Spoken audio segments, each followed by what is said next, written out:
Bonjour à toutes et à tous et bienvenue sur cette nouvelle conférence du cycle WhatsApp 2022 organisée par Invivox. Je suis Julien Delpech, je suis le fondateur d'Invivox. Invivox, c'est une plateforme de partage de connaissances entre professionnels de santé. Nous avons participé en 2021 à l'accès à du contenu de formation, à des offres de formation pour plus de 120 000 professionnels de santé en France et partout dans le monde. Nous avons aujourd'hui le plaisir de recevoir Émilie Fadjani, qui est chef de projet chez Trifrogs, spécialisée sur la maladie de Parkinson, qui est accompagnée du docteur Jérémy Magalon, qui est pharmacien biologiste à l'APHM et notamment au centre à l'unité de thérapie cellulaire et spécialiste des maladies de la médecine régénérative. Merci à toutes et à tous d'être avec nous. On va se donner 2-3 petites minutes juste pour accueillir les derniers participants. Je vous propose de patienter pendant 1 minute en musique pour vous présenter aussi les prochaines conférences à venir, les conférences de la semaine et également les conférences des semaines suivantes. Cette semaine, demain, on va parler d'échographie. Jeudi, on parlera de chirurgie plastique et reconstructrice. Et vendredi, on parlera d'un thème très, très à la mode, le Covid long, avec le professeur Salmon, qui est la spécialiste à l'Hôtel Dieu au sein de l'APHP de cette nouvelle maladie. On va patienter en musique, je vais partager mon écran avant de passer la main à Émilie Fadjani et à Jérémy Magalon. Voilà les prochaines conférences à venir.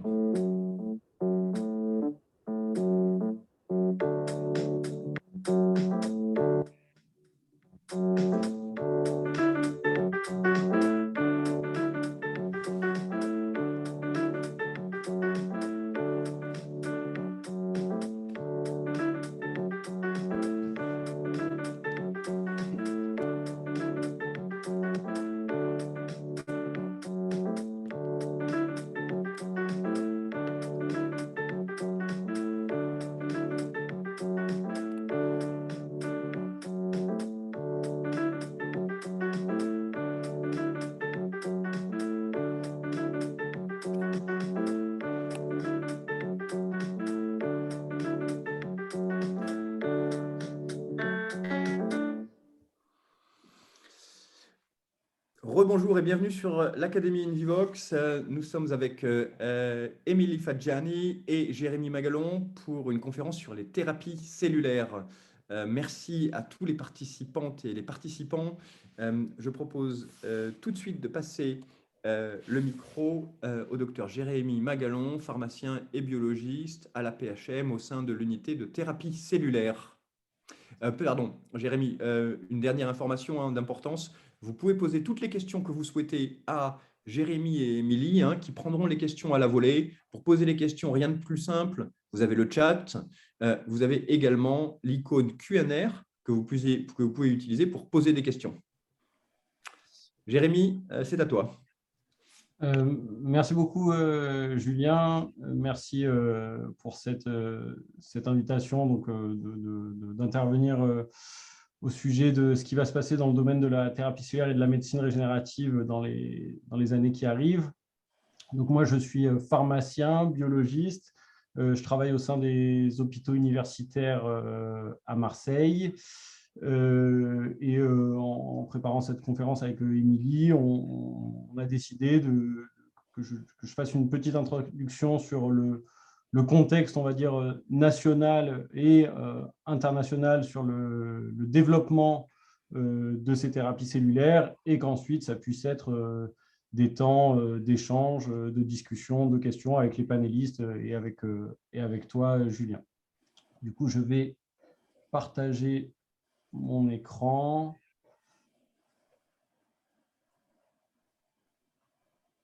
Hop, c'est bon, ça fonctionne. C'est bon, il faut que tu te mettes en plein écran. Voilà, parfait. Voilà, donc c'est vraiment de vous présenter le contexte qui entoure le développement de thérapies qu'on appelle des médicaments de thérapie innovantes et qui ont donc une connexion, un lien fort avec la thérapie cellulaire, la thérapie génique et la médecine régénérative. Cette slide, je l'adore, je la montre à tous mes cours dans le domaine. Ça n'a pas de lien avec la santé, c'est une slide d'économie. C'est Nikolai Kondatriev qui a identifié que en économie se succèdent des vagues de crises majeures et on sort de ces crises grâce à des innovations de rupture très importantes qui viennent bouleverser l'économie mondiale. Et ce qui est intéressant, c'est que les économistes à l'heure actuelle font le constat qu'après la révolution qu'a été Internet, donc à la fin des années 1900, on a eu ensuite la crise des subprimes en 2007, 2009, 2010, et on était en train de sortir de cette crise grâce à des innovations dont une partie provenait du domaine de la santé, des nanotechnologies, des biotechnologies. Et un bon exemple aussi, je trouve, de ces cycles et de cette succession de crises et d'innovations majeures, c'est évidemment ce qui s'est passé avec le Covid et avec la rapidité avec laquelle les industries pharmaceutiques ont réussi à développer des vaccins. Donc, je commence toujours, quand je parle de ce domaine-là, de ça pour montrer qu'on est en train de rentrer dans une nouvelle ère où on va avoir de grandes innovations dans ce domaine-là. Autre exemple, vous avez sur cette photo différents prix Nobel. Ici, vous avez Shinya Yamanaka, qui a été prix Nobel de médecine en 2012, avec Sir Gordon, qui ont été ceux qui ont découvert et défini ce qu'étaient les cellules souches pluripotentes induites, la technologie qu'on appelle IPS. Je pense qu'Émilie pourra vous en parler. Et vous avez beaucoup plus récemment Emmanuel Carpentier, ici, Jennifer Doudna, qui ont eu un prix Nobel de chimie pour la découverte de la technologie qu'on appelle CRISPR-Cas9, qui sont les ciseaux moléculaires. Je m'arrête un instant là-dessus parce que il y a eu très peu, entre le moment où ces chercheurs ont fait leur découverte et ont obtenu le prix Nobel, les délais ont été relativement courts, presque anormalement courts pour avoir un prix Nobel. C'est généralement 20 à 25 ans entre le moment de la découverte et l'obtention d'un prix Nobel. On est là sur des périodes de simplement 5 à 10 ans. Tout ça pour vous faire toucher du doigt à quel point les découvertes qu'ils ont faites sont identifiées comme ayant un impact futur et peut-être à plus court terme que ce qu'on pense dans le domaine de la santé. Et donc, pour revenir aux principales définitions et juste pour resituer les grandes branches de la médecine régénérative, qui est ce domaine émergent des biotechnologies qui consiste à restaurer les tissus et les activités fonctionnelles, à aller jusqu'à remplacer des cellules déficientes, reconstituer des organes détruits. On a la thérapie génique, où là, on va modifier génétiquement des cellules du patient et du donneur. Et il y a différentes approches qui peuvent servir à fabriquer des cellules d'intérêt, la technologie IPS, à fabriquer des armes thérapeutiques, les CAR-T-cells, sur lesquels il y a un développement et un engouement mondial sur la fabrication des CAR-T-cells, et à corriger ou à déléter des gènes défectueux avec l'utilisation, mais pas que, de la technologie CRISPR-Cas9. On a ensuite la thérapie cellulaire, où là, on va un peu plus simplement transplanter des cellules aux patients pour développer de nouveaux tissus. On peut, dans ce cas-là, se servir de cellules qu'on aura fabriquées à façon avec la technologie IPS. Et enfin, dernière branche, l'ingénierie tissulaire, qui est l'implantation de substituts biologiques construits in vitro, où là aussi, pourquoi pas, aller se servir de cellules qu'on aurait obtenues à partir de la technologie IPS. Là, on est plus sur la fabrication d'un tissu, peut-être à plus long terme, d'un organe, et qui combine différents types cellulaires et qui est généralement associé à une matrice pour avoir quelque chose dont l'architecture est similaire à celle d'un tissu ou d'un organe physiologique. Donc en France, tout ce qui tourne autour de la thérapie cellulaire, la thérapie génique, la médecine sont des vecteurs d'innovation qui ont été clairement identifiés dans cette analyse qui a été faite par le LEM en 2019, y compris d'ailleurs la technologie CRISPR-Cas9, et le gouvernement est également en train de mettre le paquet là-dessus avec les programmes d'investissement d'avenir où le gouvernement souhaite rendre à la France sa place de leader européen en développement et production pharmaceutique afin de renforcer son attractivité, sécuriser son indépendance en termes d'approvisionnement. C'est vraiment des choses importantes. C'est vrai qu'on bénéficie en fait nationalement d'un tissu de start-up qui sont à différents stades de développement, mais sur des technologies qui sont parfois vraiment, on fait le grand écart, de la thérapie génique à l'ingénierie tissulaire, avec aussi le support de plateformes de production qui sont souvent hospitalo-universitaires ou qui portent le nom d'intégrateurs industriels, qui sont là en fait pour soutenir, pour accompagner les développements qui vont être faits par ces startups pour pouvoir passer à l'homme. Et donc, on a vraiment un terreau fertile pour développer toutes ces thérapies de demain. Comme je disais, le gouvernement est en train de mettre le paquet. Ce programme d'investissement d'avenir, c'est 800 millions d'euros qui vont être investis. L'objectif est de doubler d'ici 2030 le nombre d'emplois du secteur, de produire au moins 10 biomédicaments en France et de concourir à l'émergence d'une licorne, de 5 entreprises de taille intermédiaire et de 5 nouvelles biotech. Voilà, je voulais juste, avec ces quelques slides, resituer le décor. J'ai une dernière slide qui est juste un ensemble d'images qui font référence à certaines innovations dont j'ai parlé. Et je pense qu'Émilie va pouvoir compléter ça sur certains aspects. Et je suis évidemment disposé à répondre à toutes les questions que vous souhaitez. Je peux également vous parler un peu plus en détail de ce que nous faisons, nous, ici, localement, aux hôpitaux universitaires de Marseille. Je peux peut-être compléter. Est-ce qu'on m'entend? Oui, c'est bon? Oui, ouais. Émilie, la parole est à vous. Super introduction de Jérémy. Je voulais rentrer un petit peu plus dans le détail des challenges qui sont en lien avec la thérapie cellulaire. Donc, on a vu qu'il y a l'immuno-onco avec les CAR-T. On a vu qu'il y a la médecine régénérative avec l'utilisation d'IPS pour en faire des cellules, voire des tissus, voilà, pousser jusqu'à l'organe défaillant. Et en fait, le point important, c'est les challenges qui sont associés à ces nouvelles thérapies qui vont être de pouvoir répondre à un grand nombre de patients. Donc, il y a un challenge sur la quantité à produire pour être capable de répondre à un grand nombre de patients, pour être capable de produire beaucoup de cellules. Il y a un autre challenge qui est sur la qualité des cellules qu'on veut produire. Et il y a surtout un point là-dessus parce qu'il y a plusieurs essais cliniques qui ont été défaillants à ce niveau-là. Il y a notamment un essai clinique de CAR-T qui vient d'être stoppé parce qu'il a été mis en évidence des mutations génétiques. Donc, la qualité est super importante, donc on va y revenir. Et ensuite, il y a toute une stratégie et un challenge sur lequel il faut travailler pour une bonne implantation, une bonne transplantation des cellules ou des tissus à transplanter pour qu'on ait une bonne survie, pour qu'on ait une bonne intégration de ces tissus-là.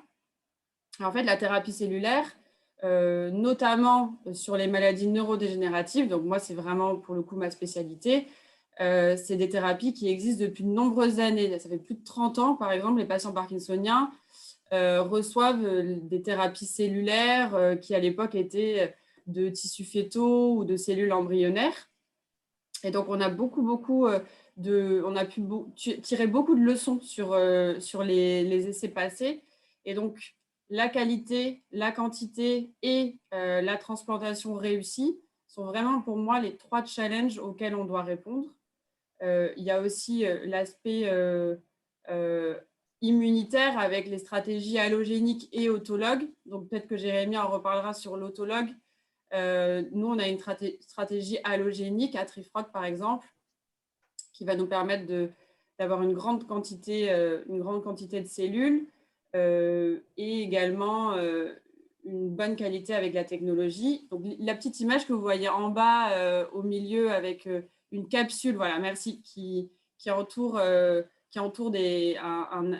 amas de cellules, c'est la technologie de Trifrog.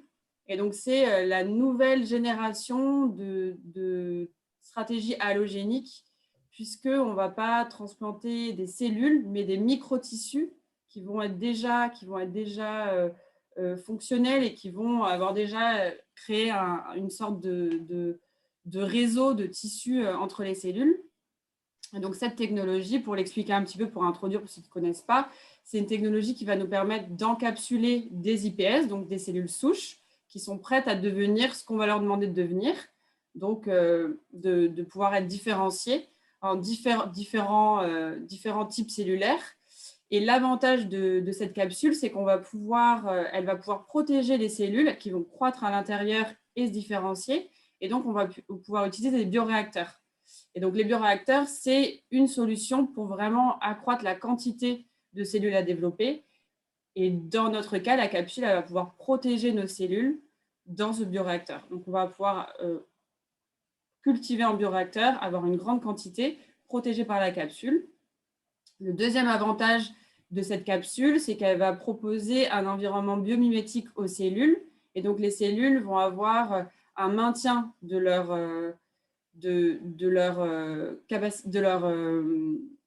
compétences, de leur capacité en termes de génomique. Et donc, on n'aura pas de mutation comme ça peut être observé, etc. Et surtout, les cellules, elles vont pouvoir créer un réseau entre elles au fur et à mesure. Et donc, au fil de la différenciation, on va avoir un microtissu qui va se gérer. Et donc, Jérémy reviendra dessus, je pense, par rapport à Poietis, sur l'aspect tissu. Mais le microtissu, il va avoir un super avantage puisqu'on va avoir un réseau déjà créé avec des cellules déjà fonctionnelles au sein de ce réseau créé. Et donc, dans la transplantation, on va avoir une meilleure viabilité et une fonctionnalité beaucoup plus efficace et beaucoup plus rapide. Nous, dans le cas de Trifrog, on développe on travaille sur plusieurs aires thérapeutiques, mais la plus avancée aujourd'hui, c'est la maladie Parkinson qu'on développe en interne, et donc celle que je connais le mieux puisque je suis en charge de ce projet-là. Et donc, on va être capable de transplanter ces microtissus avec une super viabilité et qui contiennent des neurones dopaminergiques déjà prêts à fonctionner, qui sont fonctionnels au sein du microtissu dans le bioréacteur. Donc, la transplantation, elle va se faire de façon plus efficace, avec une meilleure qualité et un temps de rétablissement pour le patient qui sera in fine plus rapide. Donc ça, pour moi, c'était vraiment les trois challenges auxquels on doit répondre avec les nouvelles générations de thérapies, puisque la thérapie à nouveau génique et cellulaire existe depuis de nombreuses années déjà, sur plusieurs applications. Jérémy, je ne sais pas si tu veux compléter. Oui, tout ça, c'est tout ce que vient de dire Émilie.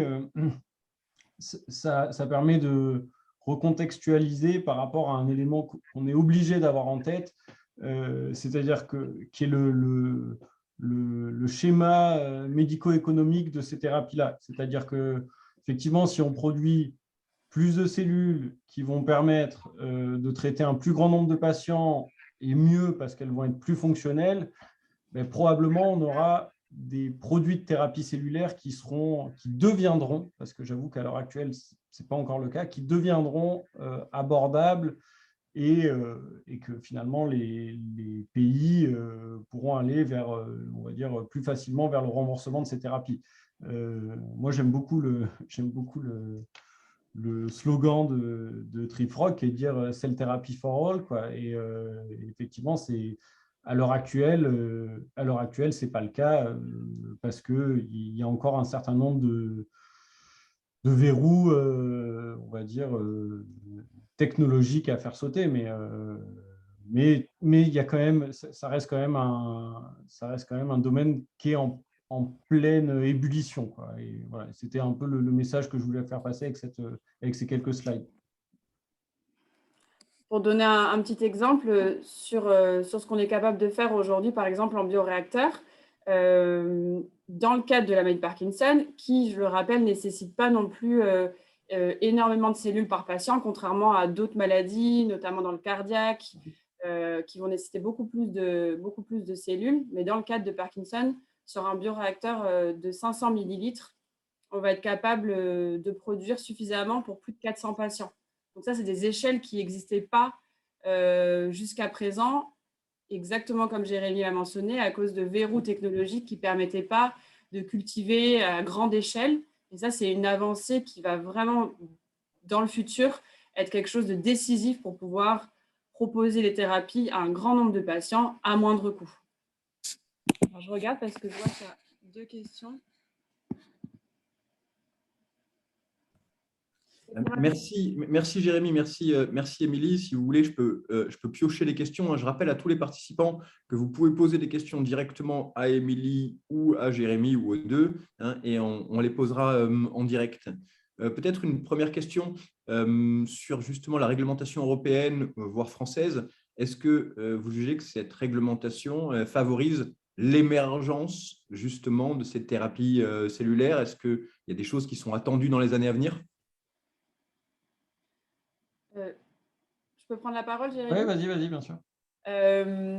En l'occurrence, on a une première interaction avec les autorités européennes, mais ce qu'on a observé, c'est que les autorités sont conscientes que c'est en train d'évoluer, que les guidelines ne sont pas tout à fait encore adaptées aux nouvelles thérapies innovantes, aux nouveaux process de fabrication. Et elles sont très ouvertes à faire évoluer les guidelines, à faire évoluer vraiment la façon de voir les choses pour que les thérapies cellulaires puissent avoir accès rapidement, puissent être commercialisées par la suite, puissent avoir accès aux essais cliniques. Donc, honnêtement, de notre cas particulier, de notre expérience personnelle à Trifrog, on a vraiment observé le fait qu'ils sont vraiment favorables aux nouvelles technologies et qu'il y a une ouverture d'esprit sur les démarches à suivre pour l'avenir et pour pouvoir faciliter l'accès aux essais cliniques et donc à la commercialisation derrière des produits. Je vais très légèrement compléter. Historiquement, il y a un règlement européen, parce que je vois qu'il y a une question qui, à mon avis, va un peu dans le même sens, qui a eu beaucoup d'espoir dans les années 2010, puis une certaine déception. Donc, historiquement, il y a eu un règlement européen donc, qui a créé une nouvelle catégorie de médicaments qu'on appelle les médicaments de thérapie innovante. Et ça a un peu bousculé on va dire, la manière de faire, on va dire de développer les thérapies cellulaires, puisque ce règlement, c'est un règlement européen. Il a défini une nouvelle classe de médicaments et c'est essentiellement la réglementation du médicament qui s'applique. Donc, c'est vraiment quelque chose qui est fait pour favoriser l'industrialisation des thérapies cellulaires. Comme je vous dis, c'est 2007. Après, ça a été retranscrit ce règlement a été retranscrit dans le droit de chacun des pays, des États membres européens. Et c'est vrai, on revient à la question, moi je trouve, de la médico-économie, c'est qu'il y a eu, je dirais, une douzaine de médicaments qui sont allés jusqu'à l'autorisation de mise sur le marché. Il y a le succès des Carticell dont on pourra peut-être reparler après. Il y a eu des médicaments de thérapie cellulaire, je pense par exemple à Chondroselect pour l'arthrose du genou, où en fait il n'y avait pas, on va dire, le modèle économique n'était pas finalement viable ou suffisant, et ça a été par exemple Chondroselect, un produit de thérapie cellulaire qui n'a pas été remboursé dans la majorité des pays européens. Et c'est désormais un produit qui n'est plus sur le marché. Donc c'est vrai, je suis assez d'accord sur le fait qu'il y a eu, on va dire, certaines déceptions entre, je dirais, 2010 et 2017. Je trouve qu'il faut bien faire la part des choses entre ce qui relève de la thérapie cellulaire et de la thérapie génique. C'est-à-dire quand on vient modifier génétiquement les cellules, l'impact attendu n'est plus forcément le même, honnêtement. Et voilà, et comme je vous dis, on sent que là, il y a une convergence à la fois nationale, internationale dans ce domaine qui fait qu'on va avoir de grandes avancées dans les 10 années qui arrivent dans ce domaine-là. Je voudrais rajouter un point sur la première question, là, sur les thérapies cellulaires qui ont suscité énormément d'espoir. Il y a le point que Jérémy a souligné et il y a aussi une grande avancée technique parce qu'initialement, la thérapie cellulaire, elle avait un intérêt, donc beaucoup de gens s'y sont penchés sur plusieurs maladies, la thérapie génique également. Mais sur la thérapie cellulaire, il y a eu plein d'avancées qui ont été faites. Il y a eu les avancées du côté de l'origine, de la source des cellules, et ça a été présenté en 2012 avec le Yamanaka et les grandes avancées sur les IPS, par exemple. Donc, il y a eu plein de démarches qui ont vu le jour suite à ces avancées du côté de la source de cellules pour travailler sur la cell thérapie. Et il y a eu aussi beaucoup de défaites à ce moment-là parce qu'on n'avait pas encore cerné toutes les problématiques qui allaient apparaître. Et en ce qui concerne, par exemple, je reviens sur Parkinson et sur l'aspect neurodégénératif, il y a eu beaucoup de thérapies d'essais cliniques qui ont démarré aux US comme en Europe et qui ont montré des grosses faiblesses de par le choix des patients qui avaient été faits, de par les effets secondaires qu'on peut observer dans la thérapie cellulaire si elle est mal contrôlée. Et c'est pour ça aussi qu'il y a eu, au moins de ce côté-là, dans cette application-là, une déception parce qu'il y avait plein de problèmes qui n'avaient pas été imaginés et sur lesquels on a retravaillé, etc. Il y a eu beaucoup d'avancées. Et voilà aussi pourquoi aujourd'hui on arrive avec des nouvelles technologies parce qu'on sait qu'il y avait des barrières qu'on n'arrivait pas à franchir et on n'arrivait pas à répondre aux problématiques soulevées d'un point de vue efficacité ou d'un point de vue vraiment sécuritaire pour le patient. Donc là, on revient plutôt sur la réglementation. Et aujourd'hui, avec ces nouvelles technologies, on arrive à franchir ces barrières qui existaient jusqu'à présent. Et c'est aussi pour ça qu'il y a eu cette déception. Et là, voilà, on a une nouvelle ère qui démarre avec les nouvelles approches technologiques. Il y a une autre question pour toi, Jérémy. Bon, tu veux prendre la parole, Julien, ou on enchaîne comme tu veux? Oui, bah, je vous en prie, si tu veux répondre à la question sur justement cette imprimante là, qui a été annoncée, l'installation de cette imprimante, bio-imprimante à la PHM, si tu peux nous en dire plus? Oui, alors on a donc le département de thérapie cellulaire de la PHM a un partenariat avec une société française installée à Bordeaux comme Trifrog qui s'appelle Poietis. Et en fait, c'est un partenariat qui a été initié il y a 2 ans et qui a permis d'aboutir, donc c'est vrai, tout récemment, la semaine dernière, à la livraison d'une bio-imprimante que vous voyez là d'ailleurs sur la slide, d'une bio-imprimante de grade GMP. Donc GMP, ça veut dire Good Manufacturing Practice, c'est-à-dire qui est compatible avec qui va permettre de fabriquer des tissus qui seront dans des conditions qui permettent ensuite d'être transplantés à l'homme. Et là aussi, c'est un bel exemple de collaboration qui a permis de faire sauter des verrous, moi je trouve, technologiques et réglementaires, parce qu'on entendait beaucoup parler d'impression 3D, donc ça c'est déjà utilisé en médecine, le fait d'imprimer des choses inertes, des prothèses, des guides chirurgicaux et de s'en servir lors d'opérations chirurgicales, mais d'imprimer quelque chose de vivant, donc la bioimpression, et de le greffer avec succès à son patient, c'est quelque chose qui, à l'heure à présent, n'a jamais été fait. Pour ça, il faut un outil qui est une bio-imprimante, il faut un outil qui s'insère dans un environnement de production qui est compatible avec la réglementation. Ça aussi, à notre connaissance, ça n'existait pas. Et voilà, et ces 2 ans de collaboration ont permis, d'ailleurs, ça a été surtout côté Poietis, a permis d'aboutir à la livraison de cette machine.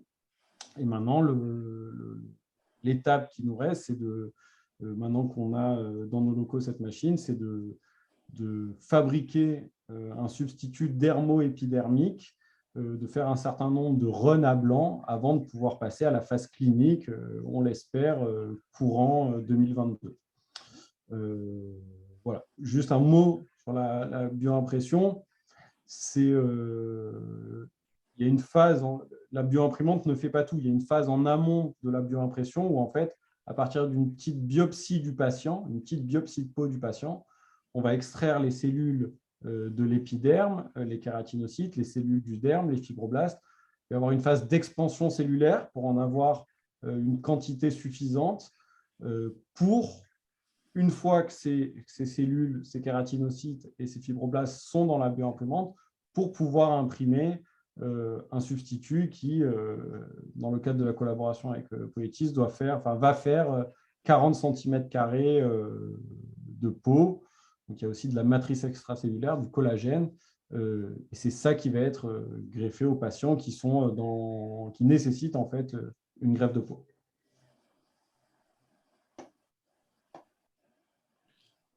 Merci beaucoup, Jérémy, de cette explication. Donc, de très, très belles perspectives. C'est la première bio-imprimante installée en France, c'est ça?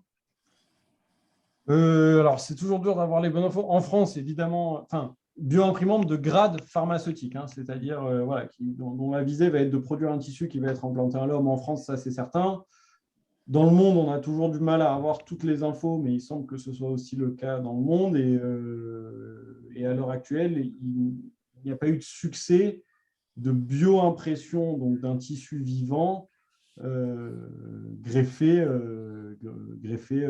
avec succès à l'homme. Donc là, on est dans une course qui est très, très stimulante voilà, pour essayer de faire ça dans le courant de l'année 2022. On a une question qui vient de Achad, qui concerne la cytométrie de flux. Est-ce qu'elle s'applique dans la thérapie cellulaire? Je pense qu'on a 2 spécialistes avec nous. Tu veux y aller, Émilie? Je ne suis pas certaine de savoir, de comprendre la question. Est-ce qu'on parle de tri des cellules?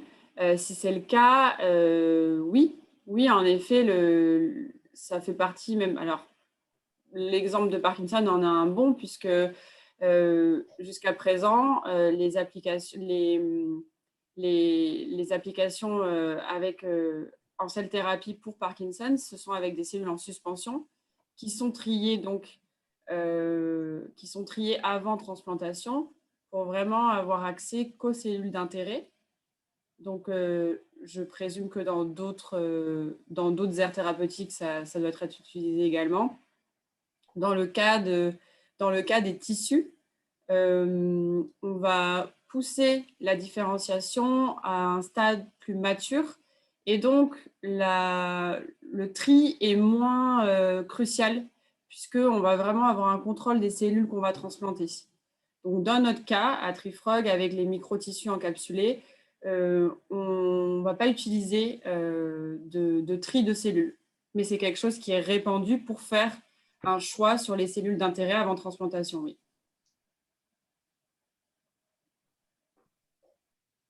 Jérémy, est-ce que tu veux compléter sur la cytométrie? Non, il a très bien expliqué. C'est un outil de contrôle qualité indispensable quand on fait des développements en thérapie cellulaire le contrôle qualité pour bien identifier effectivement nos cellules d'intérêt et éventuellement un outil de production pour sélectionner nos cellules d'intérêt.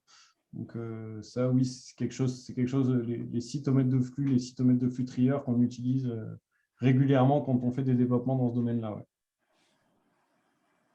Alors, on a parlé des opportunités sur 2022-2023. Est-ce qu'il y a des menaces justement qui pourraient un petit peu obscurcir le tableau?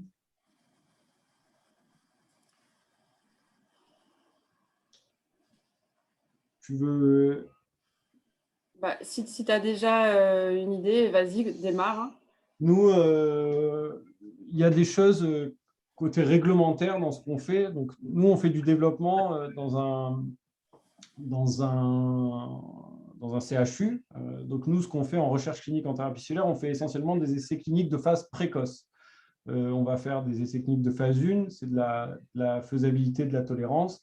On va éventuellement faire des essais cliniques de phase 2 dans lesquels on va avoir des groupes contrôle, mais les CHU n'ont pas vocation à aller au-delà de ça. Donc, on se retrouve dans une situation où soit ce qu'on a fait attire je parle en dehors d'un partenariat industriel, hein, je parle vraiment pour des développements purement académiques, soit ce qu'on a fait attire un industriel, il y a un transfert de technologie et lui décide d'aller faire la phase 3 qui se fera probablement plus dans nos locaux et à beaucoup plus grande échelle et va porter ce projet jusqu'à une autorisation de mise sur le marché, un remboursement. Mais il y a aussi le cas où les développements qu'on est en train de faire ne vont pas forcément intéresser l'industriel. Pour autant, ils peuvent être utiles pour les patients. Ils peuvent montrer de l'efficacité par rapport aux prises en charge actuelles. J'ai quelques exemples en tête. Et dans ce cas-là, c'est vrai que le circuit d'autorisation n'est plus européen, mais redevient national. Il faut qu'on demande ce qu'on appelle une autorisation de procéder à la NSM. Et une fois qu'on l'a, j'avoue, nous, pour le moment, on n'en a pas d'autorisation de procéder de médicaments de thérapie innovante en routine. Enfin, ce serait des MTIPP en routine à la PHM. Et en fait, on ne sait pas trop voilà, comment ce serait pris en charge, combien de patients on pourrait faire. Donc ça, pour nous, c'est quelque chose qui est un peu une inconnue. Ça, c'est la première chose. Et la deuxième chose, avantage, inconvénient du règlement européen, c'est ce règlement, il a beaucoup en fait centralisé les productions, c'est-à-dire que ça a été fait pour les industriels qui ont l'habitude de faire leur production à un seul endroit, alors qu'avant ce règlement européen, la production de ces thérapies cellulaires, elle était décentralisée, elle se faisait dans chacun des hôpitaux. Et nous, si je reprends l'exemple du projet avec Poietis, on est en train de revenir à ce qui se faisait avant le règlement européen, puisqu'on a installé la bioimprimante dans un CHU. Le créneau de Poietis, c'est dire on va mettre une bioimprimante dans chaque hôpital, mais le règlement européen, il ne va pas trop dans ce sens. Donc, alors, je sais qu'il y a des questions qui se posent aussi en Espagne sur les carticelles, de dire finalement, est-ce que ces thérapies, surtout quand on fait de l'autologue, c'est-à-dire surtout quand c'est les cellules du patient qui sont utilisées pour le soigner, est-ce qu'il ne faut pas prévoir quelque chose qui permet de faire ça dans les centres hospitaliers à proximité du patient? C'est complètement différent du modèle de Trifrog, qui est un modèle où la production va être centralisée et où ça va être des thérapies allogéniques, c'est-à-dire ça va provenir des cellules d'un donneur et ça va permettre d'alimenter un grand nombre de patients. C'est un pur et un vrai modèle industriel, quoi. Par contre, si je peux compléter, en effet, on a quand même évidemment un lien avec les hôpitaux où seront réalisées les transplantations chez le patient. Et de ce que je crois comprendre, en discutant avec les médecins ou neurochirurgiens, il y a quand même des limites dans les capacités dans les hôpitaux qui vont nous ralentir dans les essais cliniques. Nous, on a la chance de travailler avec Stéphane Palfi à Henri Mondor, qui est très actif dans les différents essais cliniques. Donc, il y a une dynamique qui fonctionne bien à Henri Mondor, par exemple. Mais globalement, il y a une capacité qui est assez réduite dans les hôpitaux pour pouvoir mettre en place, je parle vraiment de capacité technique, pas financière, mais pour pouvoir mettre en place les essais cliniques. Et de ce fait, ils ont une tendance à être un petit peu ralentis. S'il y a quelque chose qui peut être amélioré, c'est vraiment, à mon avis, là-dessus, sur pouvoir mettre en place des recrutements un peu plus rapides, mettre en place des chirurgies de façon un peu plus rapide. Il y a des embouteillages dans les blocs opératoires. Donc, c'est sur les capacités en général des hôpitaux. Si je vois quelque chose, les freins, disons, aux avancées du moment. Il y a une autre question, je vois. Ouais. C'est vrai que moi aussi, ça m'intéresse. Comment les cellules seront-elles transplantées dans le cerveau? Alors, c'est une bonne question parce que donc, elles seront transplantées à l'aide d'un appareil stéréotaxique, donc intracérébral directement.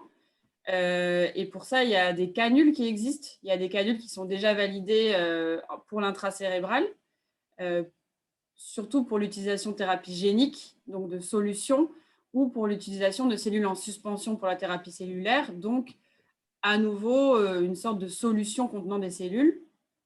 Et là, comme on a des objets 3D, on a des microtissus, donc on n'a pas du tout la même dynamique de ce qui va se passer dans la canule. Donc à Trifrog, on a décidé mais je sais que d'autres groupes sont en train de réfléchir à cette notion de stratégie d'injection. On est en train de développer un système qui va nous permettre de contrôler l'injection de nos microtissus pour avoir une injection homogène dans la trajectoire d'intérêt et de ce fait de pouvoir contrôler la dose. Et ça, c'est un gros défaut de la thérapie cellulaire, notamment dans le cerveau, c'est que le contrôle de la dose, il était moindre jusqu'à présent parce que des cellules en suspension, elles n'étaient pas bien contrôlées sur la viabilité, mais également sur la répartition dans la canule et donc dans l'injection, donc dans la trajectoire dans le cerveau. Donc, on travaille sur le produit, mais on travaille avec la même énergie sur la stratégie d'injection pour être sûr que notre produit est correctement injecté et donc ne perd pas son efficacité ou ne perd pas sa qualité lors de l'injection. Donc ça, c'est un gros sujet du moment en thérapie cellulaire, moins en thérapie génique, mais le fait de vouloir injecter des microtissus ou des objets 3D aujourd'hui dans le cerveau, mais demain dans un autre organe, ça demande de mettre en place une nouvelle stratégie dans la façon de les injecter correctement. Donc, c'est un vrai sujet et nous, on développe vraiment les deux en parallèle dans le projet Parkinson dans un premier temps. J'ai une question, alors là, c'est moi qui vais la poser, mais ça me titille depuis un prie. moment. Comment vous gérez la compatibilité HLA de vos objets, enfin microtissus Alors, c'est vrai que maintenant, il y a des lignées cellulaires qui matchent avec 16% de la population, 20% de la population. Nous, c'est le cas dans la lignée cellulaire qu'on a choisie pour aller chez le patient, mais ce sera pas, dans un premier temps, ce ne sera pas un critère de sélection du patient. Donc, c'est quelque chose qu'on va monitorer pendant l'essai clinique pour voir si certains patients qui matchent sont plus favorables d'un point de vue immunitaire. Pour autant, vu que c'est une stratégie allogénique, on sera sous traitement immunosuppresseur dans un premier temps chez le patient. Okay. Et dans le cas de la thérapie cellulaire pour la maladie de Parkinson, enfin contre la maladie de Parkinson, dans le passé, on a vu que les traitements immunodépresseurs étaient mis en place entre 1 voire 2 ans après la transplantation et que suite à l'intégration du greffon, c'était des traitements qui pouvaient être retirés. Donc, on va le monitorer, mais clairement, c'est certainement l'avenir de la thérapie cellulaire, d'avoir des lignées cellulaires qui matchent avec la population et qui nous permettent de diminuer l'utilisation des traitements immunodépresseurs. Ok, super intéressant. Je vois qu'il y a une question à nouveau sur la bioimpression. On a le temps de la faire, Julien? Oui, absolument, absolument. Ouais. On a le temps de la faire. Il reste 1 minute si on veut terminer à l'heure à 12h45. Donc, ça peut être la dernière question et puis ensuite, je vous laisse le mot de la fin. Les cellules, donc comment, effectivement, donc les cellules seront bien autologues dans le projet que nous développons avec Poietis. Comment elles sont prélevées? C'est une petite biopsie de peau. À partir de là, il y a une digestion avec une enzyme qui va séparer l'épiderme du derme. Donc là, on a peu de cellules et il y a une phase d'amplification par culture cellulaire qui est tout à fait classique, qui permet en 10 à 14 jours d'avoir suffisamment de cellules pour être placé dans la bioimprimante et que le tissu soit bioimprimé. Ce délai-là, on revient à ce qu'a dit Émilie au début du webinaire, il faudra à terme arriver à le réduire. Voilà. Donc, nous, pour le moment, on n'a pas de bioréacteur. On ne sait pas si nos cellules pourraient pousser plus vite en plus grande quantité dans un bioréacteur, mais c'est sûr, il faudra arriver à le diminuer pour avoir notre substitut dermo-épidermique plus rapidement. Peut-être une dernière question pour conclure cet exposé. Merci infiniment à tous les deux. 2010-2020, les 10 années de l'espoir et des débuts des thérapies cellulaires. 2020-2030, les premières réussites et les premières utilisations pour les patients. Est-ce qu'on peut espérer ça? Alors, il y a quand même eu des grandes choses qui ont été faites entre 2010 et 2020. On ne s'est pas penché dessus, mais les CAR-T-cells, c'est une vraie révolution dans le domaine de l'oncohématologie. Donc, je dirais que 2010-2020 a ouvert la voie et je pense qu'effectivement, 2020-2030, on n'est pas au bout de nos surprises, quoi. Je pense que l'objectif est de rendre les thérapies cellulaires accessibles à des millions de patients.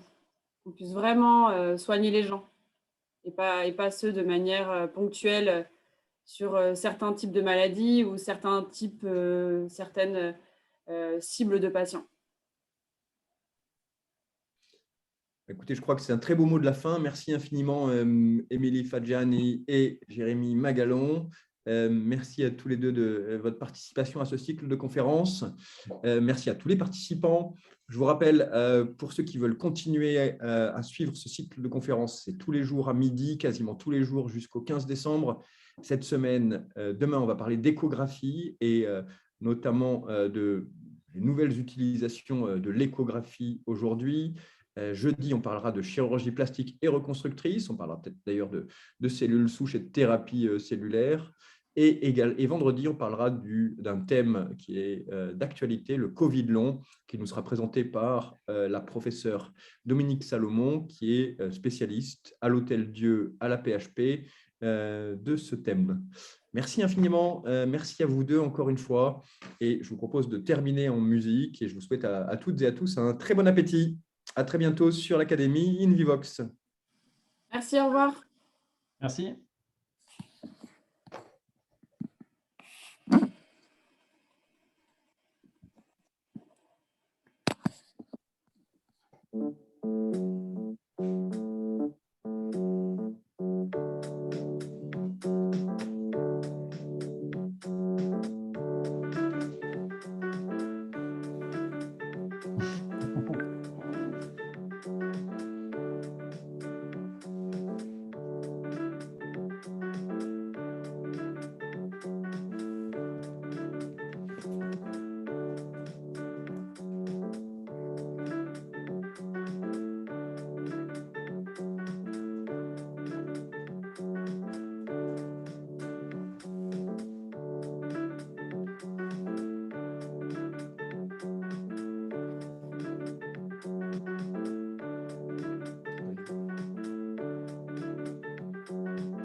Merci à toutes et à tous. Merci Émilie, merci Jérémy. À très bientôt. Au revoir, merci. Au revoir. Merci beaucoup.